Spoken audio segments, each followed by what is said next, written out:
jackhammers are back at it Monday night, just 2 days after Jose Martinez of Reston was hit by a drunk driver along Afton Mountain in Albemarle County. Things happen in a split second, especially over on that east side.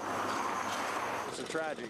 He's very lucky to be alive. Martinez suffered life-threatening injuries when Vitalia Vascianotti struck him with her car before fleeing the scene.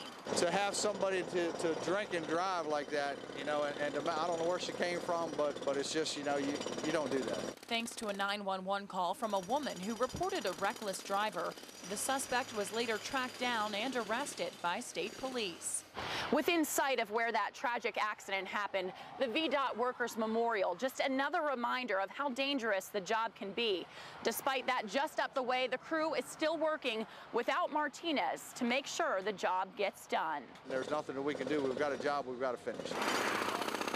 While the work goes on, Linbury still thinks about Martinez, hoping he pulls through. He's a tough old guy. He's one of the best guys that we got here. Now the investigation remains ongoing. The police package, Dodge Charger V8 with 368 horses, upgraded Hemi engine, and high-speed pursuit tires, is built for speed. It also has really cool lights.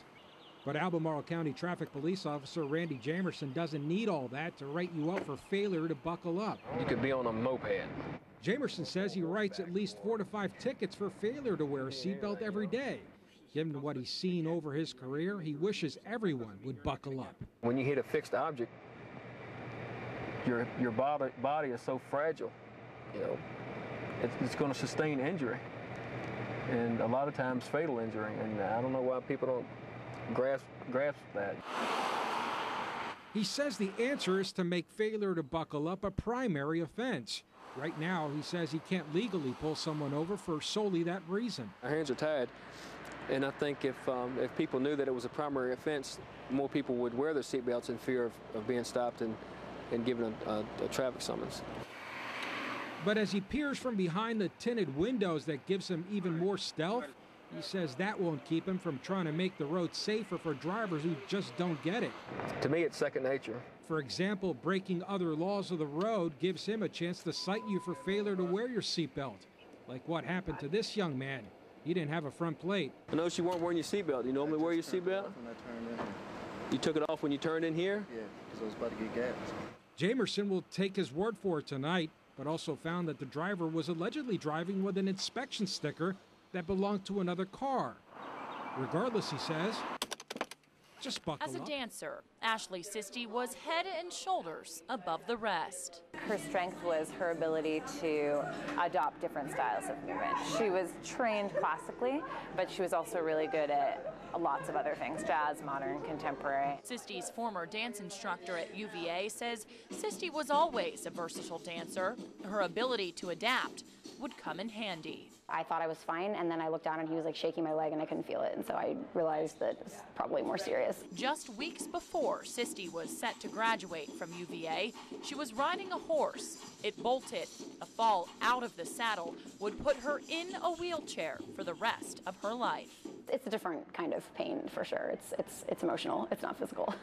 2 years after the accident, Sisti is ready to fill a void in her life, a desire to dance again. Stop. Well, we believe that if you're in a body, you can dance and move. Before you worry about things like a piece of your costume falling off or, you know, something like that, your shoe falling off, that malfunctioning, that kind of thing. Now fitted with a permanent partner, Sisti finds the lack of control to be liberating.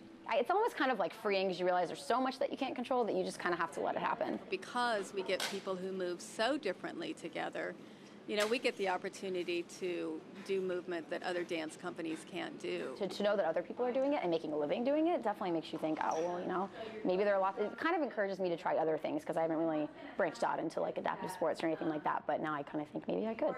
This week, a hero with guts and a hero with grace.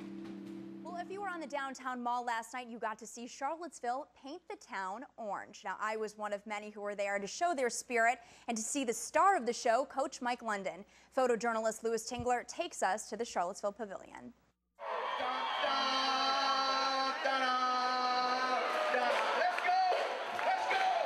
I I think he's doing great.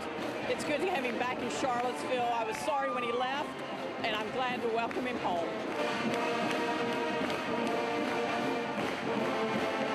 I like Mike London a lot. I respect him as a person, as a man, as a coach. I think he's a great guy.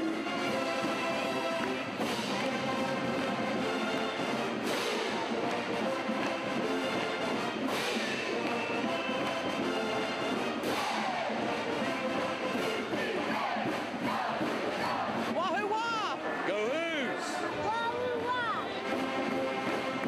It's time to change the culture around here in Charlottesville and UVA football.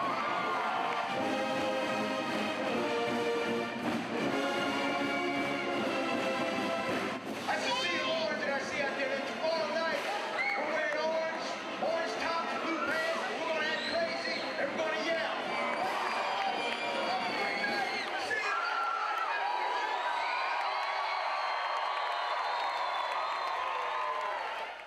Coach London saying he wants to change the culture for UVA. Let's see how he's doing a little later at Scott Stadium.